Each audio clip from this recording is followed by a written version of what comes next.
កឧត្តមវ័យសំណាងអភិបាលខេត្តតាកែវអញ្ជើញទស្សនាការប្រកួតបាល់ទាត់មិត្តភាពនិងសំណេះសំណាលជាមួយកីឡាករក្រុងគ្រីវង្សសុកសែនជ័យនិងក្រុមភ្នំដាមហានគរ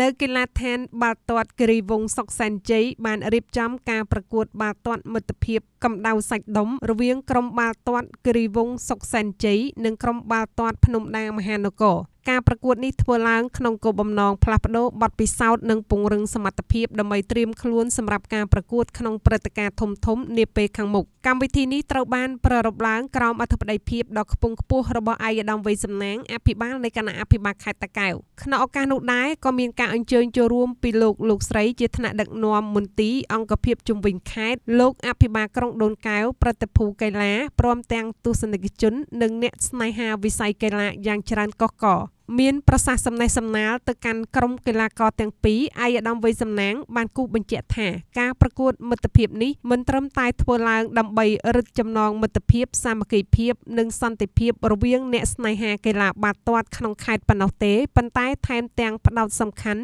លើការលើកកម្ពស់សុខភាពមាំមួនជួយឲ្យយុវជនជៀសឆ្ងាយពីគ្រឿងញៀននិងរួមចំណែកជំរុញសេដ្ឋកិច្ចក្នុងខេត្តទៀតផងឯកឧត្តមអភិបាលខេត្តបានបន្តថារដ្ឋបាលខេត្តតាកែវតែងតែយកចិត្តទុកដាក់និងបង្កើតឲ្យមានការប្រកួតពានរង្វាន់មហាជនកីឡាគ្រប់ប្រភេទជារៀងរាល់ឆ្នាំសម្ដៅលើកស្ទួយវិស័យកីឡាក្នុងខេត្តឲ្យកាន់តែរីកចម្រើនម្យ៉ាងវិញទៀតការប្រកួតបែបនេះគឺជាឱកាសដ៏ល្អសម្រាប់កីឡាករក្នុងការវាស់ស្ទង់គុណផលផ្លាស់ប្ដូរបច្ចេកទេសនិងបទពិសោធន៍ជាក់ស្ដែងជាពិសេសគឺស្វែងរកធនធានកីឡាករឆ្នើម